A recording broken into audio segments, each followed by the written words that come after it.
I'm in Washington, D.C., about to get a lesson in free speech at a comedy club. Show your love for Ruby Nicholas, a first-generation Pakistani Muslim woman. She just won Nick at Night's Funniest Mom in America. Ruby Nicholas won a national talent competition and became an overnight star.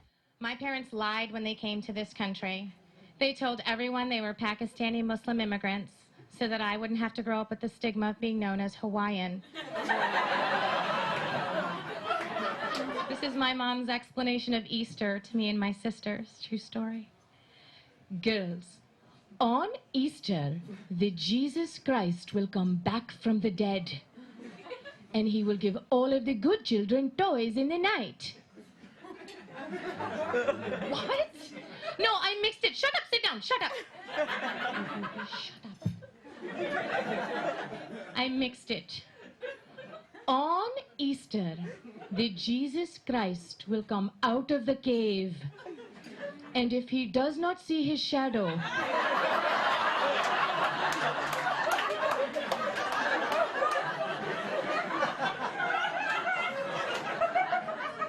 there will be 6 more weeks of chocolate. Thanks so much, you guys. I'm Ruby Nicholas. That's my time. So really, you literally got up that time and won that competition? Yes. It was this is a new career now? Yes, it's brand new. It was the very first time I'd ever done stand-up, was the audition for that show. Right, yeah. And do you ever get Muslims in the, American Muslims in the audience? I do, and there's always a mixed bag reaction. Right. I mean, there are some that really feel as though the fatwa is imminent, you know? So there are those, you know, and there are others who just sort of take it in stride. And but do you think, I mean, when you say that, you know, what your heritage is, that in some ways comedy is a way to disarm people about Absolutely. Islam? It's a little easier for people to handle some of the Muslim quasi-terrorist types of jokes when you're me and you're like, oh, look, isn't it funny, terrorists? You know, like it's totally different than, you know, a guy with a big beard and a fierce look in his eye. But also, I mean, is it made sort of other comics suddenly jump in there as well, wanting to sort of talk about Iraq or, you know, I mean, I think comics as a whole tend to be a little more political, and a few have jumped into the mix in terms of taking liberties with making fun of, you know, Muslims and the Islamic religion a little bit more than in the past. Opening up the conversation, putting the stereotype on the table was in essence a way to break it down for people. I mean, when I do sort of the subtle stereotyping, I mean, I tell a cab driver joke and stuff like that, and my mom called me and said, you should tell people about the contributions that American Muslims have made to this economy. We are the most educated. We are the highest class people. And she got really sort of upset.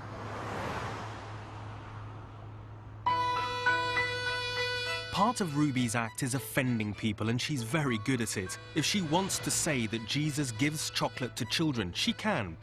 But the principles that underpin this freedom go way beyond providing material for comedians. They provide the basis for the law of this land and guarantee freedoms that are carved in stone. Congress shall make no law respecting an establishment of religion or prohibiting the free exercise thereof, or abridging the freedom of speech or of the press, or the right of people to peaceably assemble and to petition the government for a redress of grievances.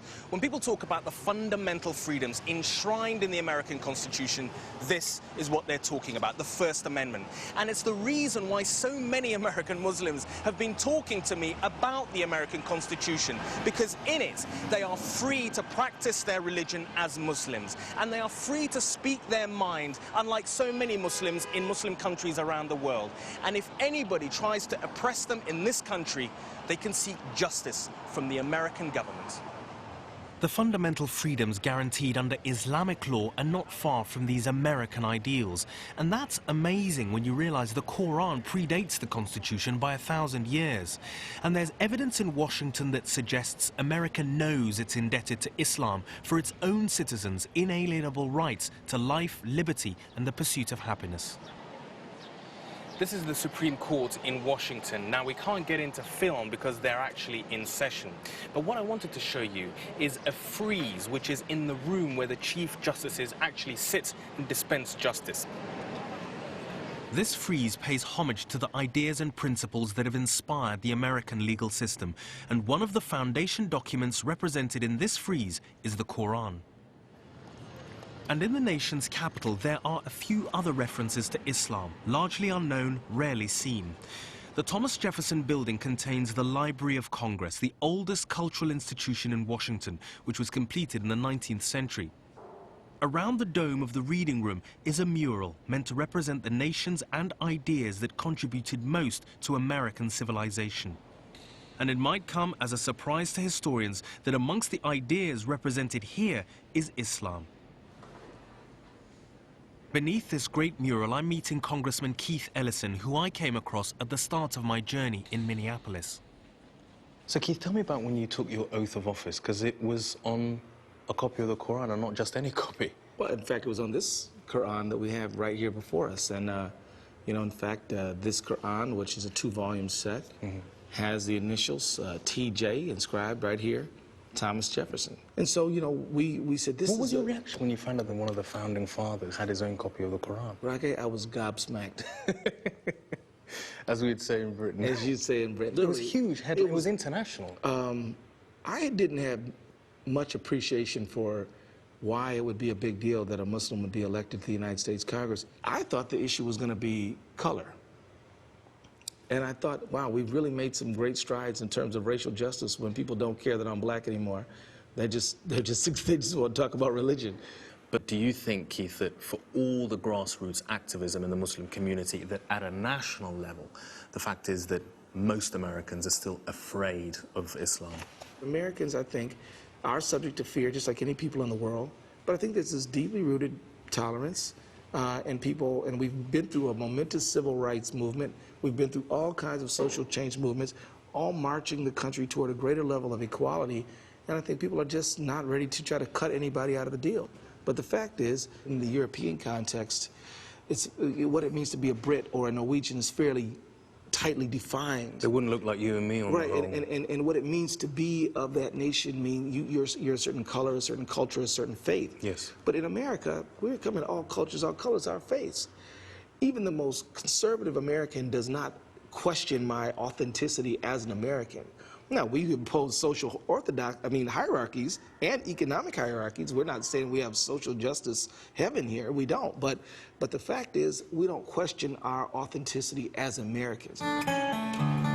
On this journey, I've met Muslims who've made me rethink my prejudices about America.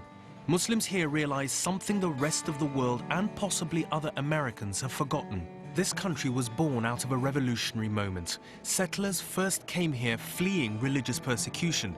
They overthrew a colonial monarchy. They based their constitution on the ideals of the French Revolution and radical thinkers like Tom Paine, John Locke, and yes, the Prophet Muhammad.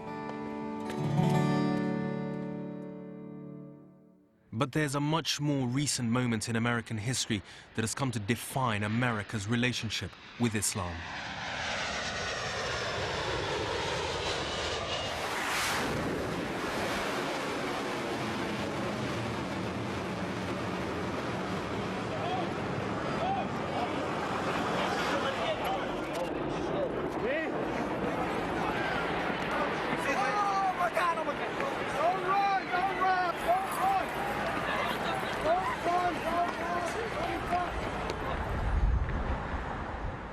Thinking about America's relationship with Islam, like everybody else, I'm drawn immediately to one city and one moment. And the events of September the 11th, 2001 in New York City changed that relationship between America and Islam forever. And it must also have had an impact on American Muslims. In my next program, I look at how the events of that day affected them.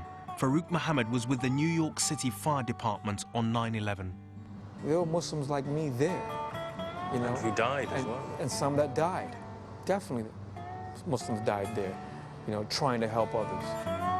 James Yee was the Army's Muslim chaplain at Guantanamo prison.